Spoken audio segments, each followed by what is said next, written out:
All right. So last week we left off talking about the commandment, which is coming right up on the screen. You shall not make wrongful use of the name of Yahweh.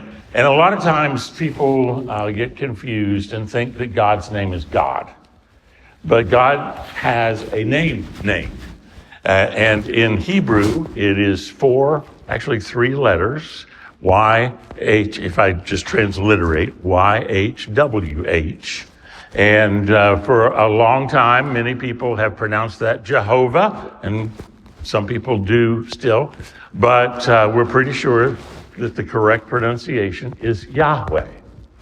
And that is God's name, and it is the verb to be in all of its forms. I am who I am, I will be who I will be, I was who I was, I am who I was, I will be who I am. Every form of the verb of existence is God's name. And so this commandment has to do with how we use God's name. And it is essentially about being given the gift of speaking in the name of Yahweh and then abusing that gift. We have been given the gift of knowing the name of God. And not only knowing it, but being able to relate to the one with that name. And in our times and in biblical times, names have a great deal of power. Just think, in Genesis 2, when God brings all of the animals to Adam to do what? Give them names. What power that is to give the animals names. And in so doing, show one's authority over the animals of creation. We use the word dominion, and a lot of times that has the negative characteristic that we can do whatever we want with the creation because God has given us dominion. Not domination, dominion, which has to do with authority. And part of that authority is giving the animals names. Another example is when Mary and Joseph name Jesus. And y'all remember what the name, the Hebrew name that we translate or transliterate Jesus? Remember what that means? Yeshua means God saves. And so Jesus' name carries out Jesus' purpose. God saves. So there's a lot of power in a name. And in offering someone your name, you make yourself vulnerable to them. How many of you anybody who happens to text you or send a message to you on the internet asking for your name, how many of you just say, oh, this is my name? Why not? Because that makes you vulnerable, right? Your identity makes you vulnerable. And so when God makes God's self vulnerable to us, we are given an amazing amount of power and authority and privilege in that relationship that God offers us by knowing God. To be given the name of God by God is to be welcomed into an intimate relationship. You don't just give your identity, your name, your information to anybody. You do that, and the more you reveal of yourself to someone, the deeper that relationship becomes, right? And so God, giving God's identity and name to us gives an intimate relationship with God.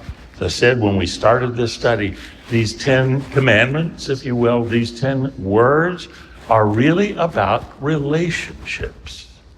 And so it has to do with our relationship with God and how we respect and treasure that relationship. The nature of our relationship with Yahweh is that we are also given the authority to speak on God's behalf.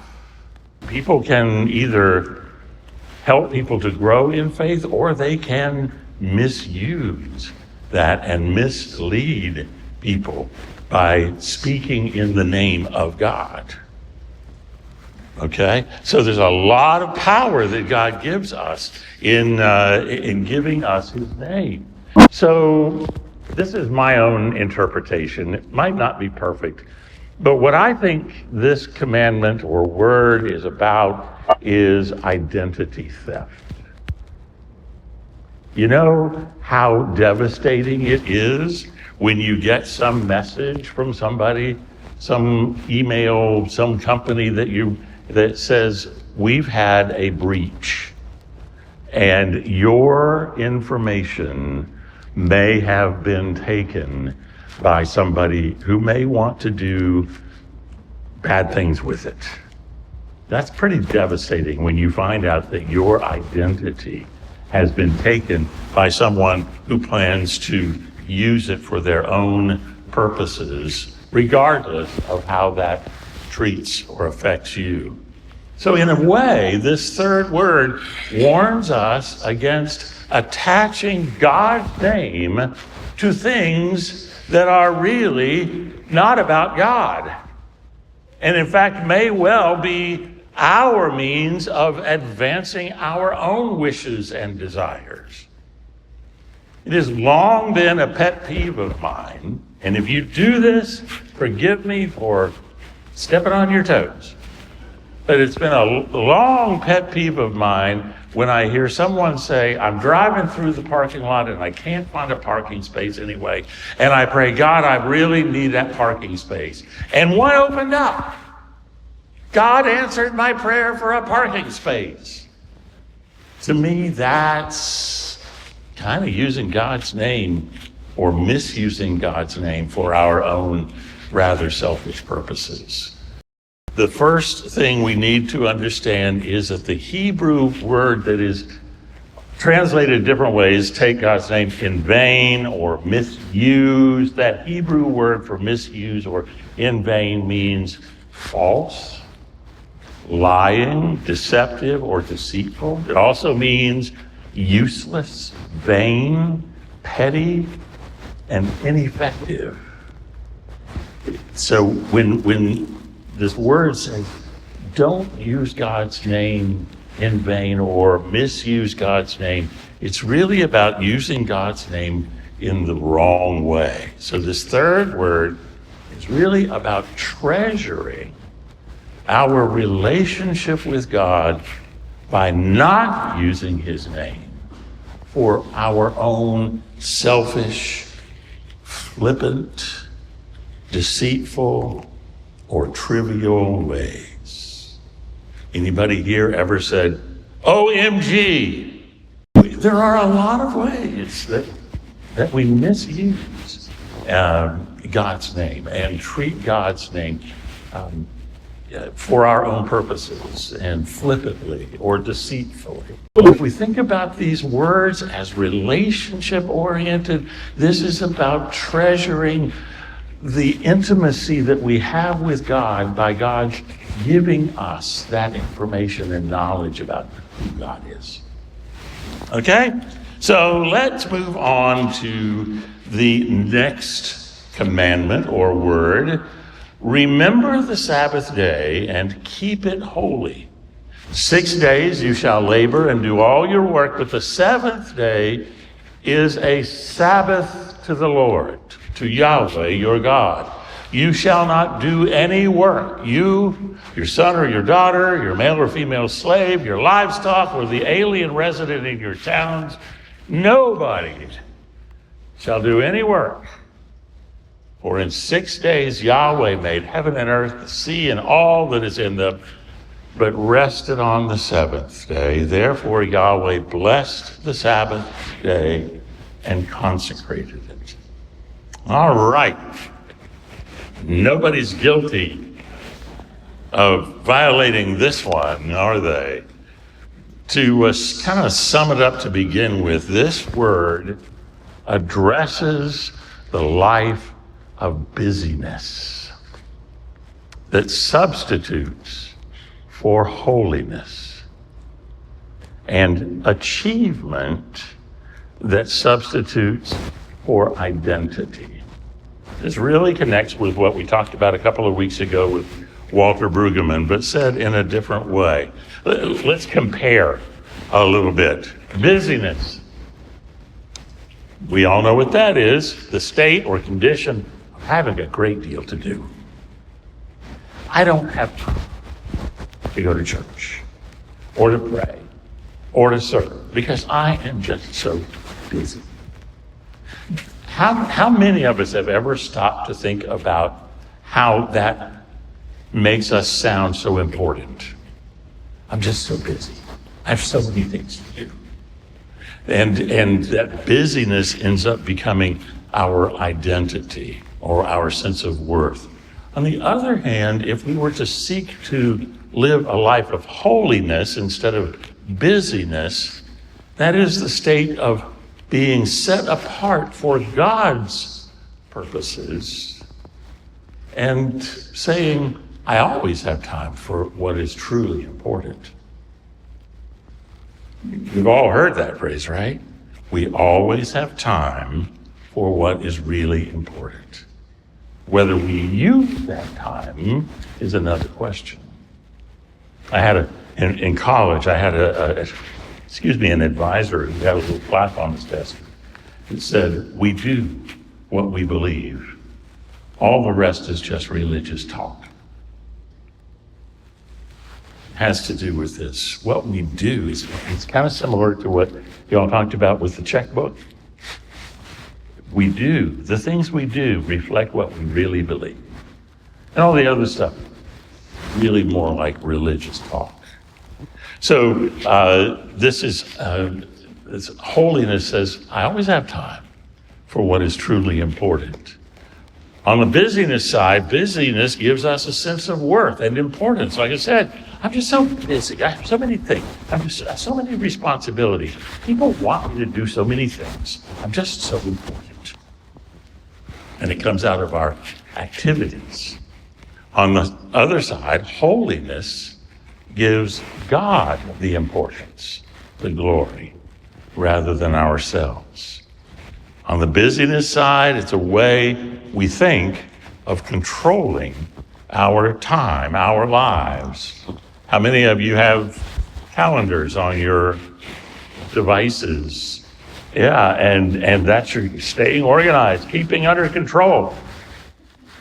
But how many of us come to realize that time really ends up controlling us instead of us controlling time?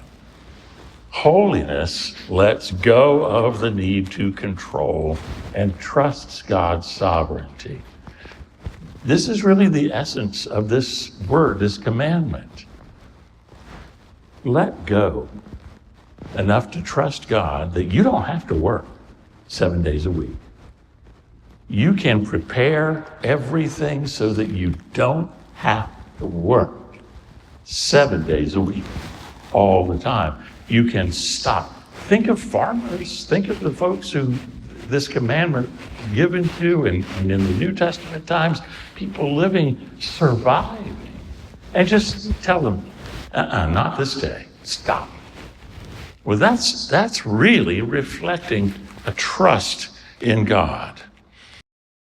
Did you know that the Hebrew word for Sabbath, anybody know what the Hebrew word for Sabbath means? For years I thought it meant seventh, but it's not. It means stop. The word Sabbath means stop. It's like a hexagonal stop sign. at least one day a week, stop. In Bible times, the week revolved around the Sabbath. What day of the week does our culture revolve around? What's that? Sunday? I don't know. TGI. Get done with that work week so we can do what we want. But in Hebrew culture and Bible times, it revolved around the Sabbath, and everything was done in preparation for the Sabbath. You did your work, you readied your food, you cleaned your clothes, so that nothing had to be done on the Sabbath. Even the poorest of people set aside a little bit of food each day so they did not have to prepare anything on the Sabbath. Now, it is not really about a particular day of the week. And it's not about recreation as we think of it, or rest as we think of it. It's instead a radical weekly practice, reorganizing our lives so that God and God's presence is the most important thing. Not the busyness, not the trying to get everything done. Now, everybody has stuff to get done, and we're not saying we shouldn't do anything. But what if you organize your entire week so that one day, whether it's Sunday or Saturday or Wednesday, you didn't do any of those normal things, and you sat and you read some Bible, and you made some notes, and you prayed some prayers, and maybe you even went to the shine kitchen and helped make it. That's not work, that's serve. That's what this is about. So Sabbath is really about saying, stop thinking that your time is your own. It's not. Stop thinking your value is found in what you achieve. Stop enslaving yourself. Have you heard the phrase, the tyranny of the urgent? Those things that always say have to get done right away, even though they're not all that important. They may be urgent, but they're not important. And pursue things. Stop pursuing things and neglecting relationships with God and others. That's a lot, and we've gone through it really quickly because I wanted to be sure we had time for the next one. And how does this compare with how you have this word, this commandment, and how you have sought or not sought to live it out? Okay, that's good. That's good. At least you feel guilty about it. She said she still does stuff on Sunday, but she feels guilty about it. That's good. That's the sticky wicket of this one. And it got real sticky for the Jews by Jesus' day as well, when they got so legalistic about this that they said that work was walking any farther. The distance from your house to synagogue was that all you could walk, and back, was all you could walk. And if you walked any farther, you were guilty of violating this commandment. It gets real legalistic real quick. Do you remember what Jesus had to say about the Sabbath? Remember when they're walking through the fields and his disciples are plucking grains, and the authorities said, your disciples are breaking this commandment. They're plucking grain. And Jesus said, you silly people. The Sabbath was made for man, not man for the Sabbath.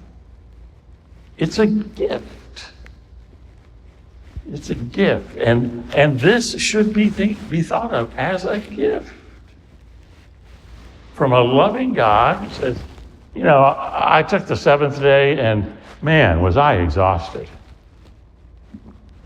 God was not exhausted on the seventh day. He rested to set a rhythm for us that is supposed to be a gift. It seems to me there's like just tremendous wisdom in this.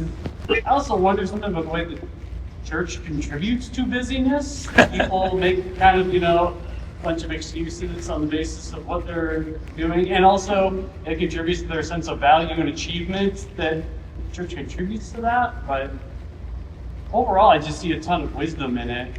And if we could just get Seventh-day Adventists to franchise some Chick-fil-A's, then... Man, there you go. There you go. Hadn't thought of that one. That's a good one. There is great wisdom in this. How our society, isn't it amazing, those of us who have lived more than 30 years, which is pretty much everybody in here, you remember how many times new inventions have come out in our lifetimes that were called labor-saving devices? And how many of us feel like our labor has been saved? It's gotten more complicated and busier and trying to keep up with everything.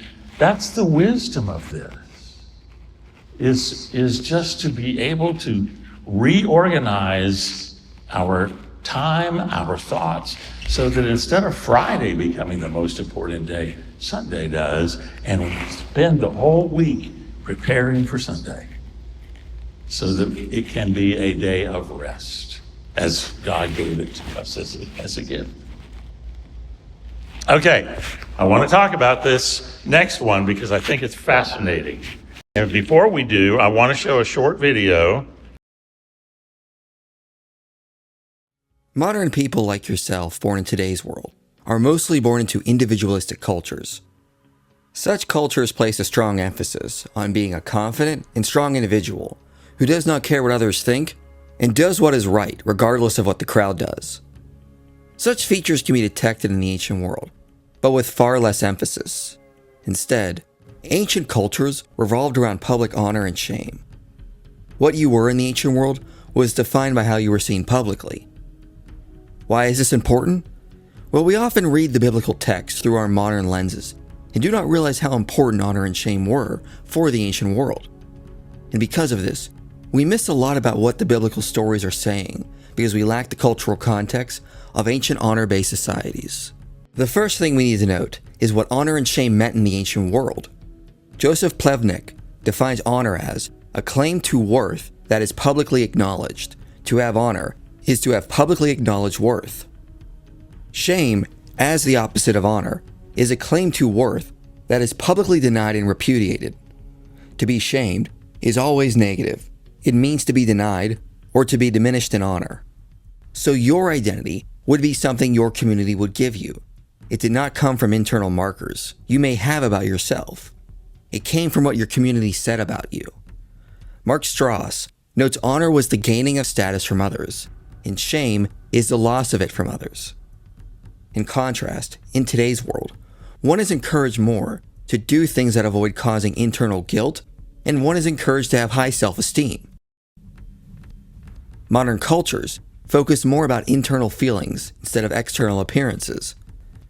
This is not to say the ancient world ignored internal feelings, like we do not ignore the importance of honor and shame today. But it is more about the importance each culture places on these paradigms.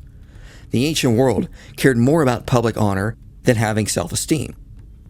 Things like wealth and power were often vehicles to obtain public honor, over an internal sense of gratification. Now, honor could be achieved in mainly two ways. You could inherit it by being born into a certain class or family.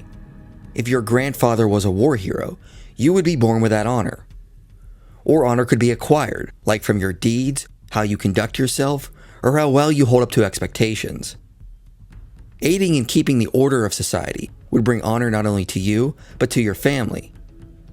Acts such as marrying without your family's consent, running away, or engaging in activities outside of your class could bring public shame to you and your family.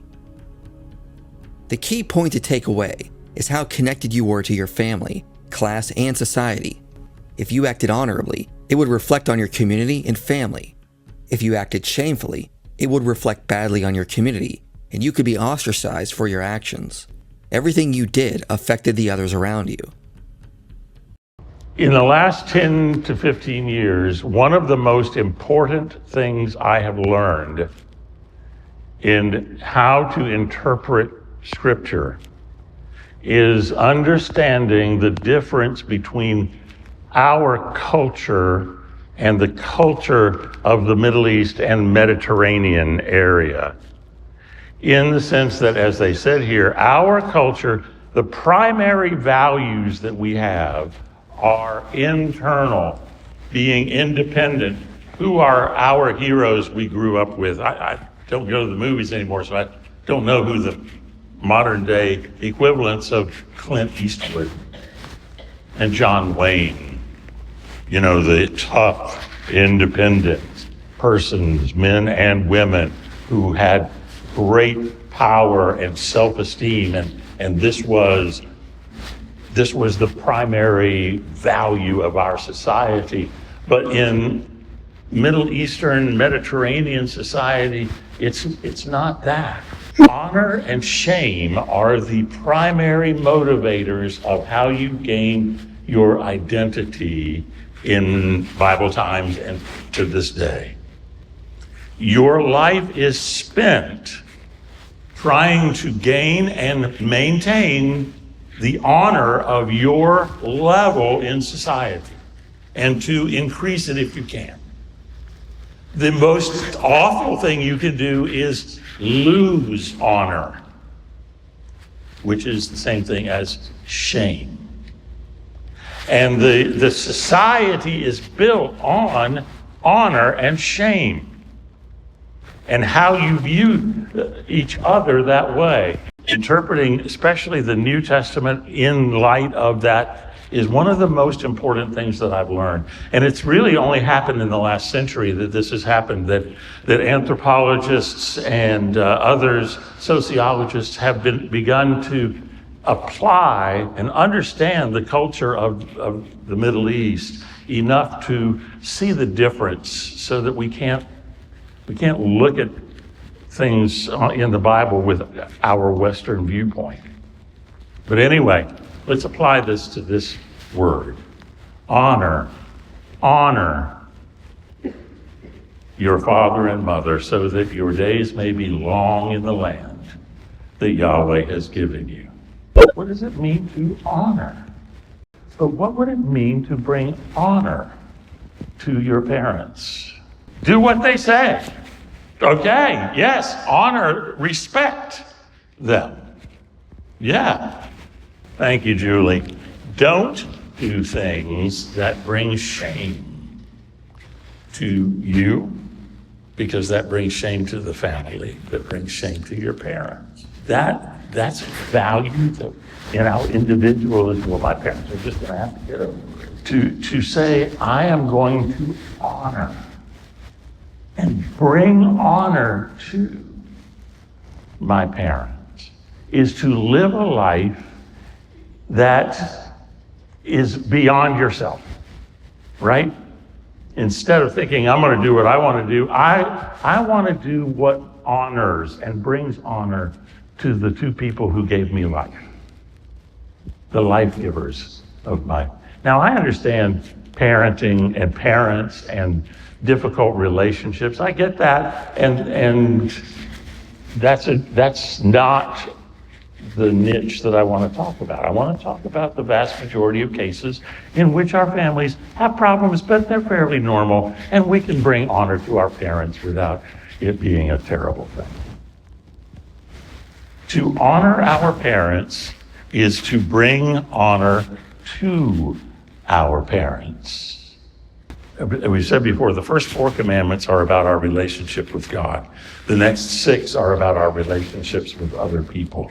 Why do you think it is that the very first of those has to do with our parents? They gave us life. It's the first relationship. It's where we come from. And in that society, your family is the center of your life. Your land was inherited from your family and from their parents and their parents, and it's not yours because you're holding in a trust for your children and their children. It's all about family. The ones that we're going to blow through real fast next week, they're all about bringing honor or shame to our family, isn't it? Yeah. Stealing, murdering, adultery, telling lies. They're all about bringing shame to the family. So one thing I want to be sure we say before we finish, and that is that we have always, I've done it too, used this commandment to tell our kids to honor your parents, obey them, do what they say.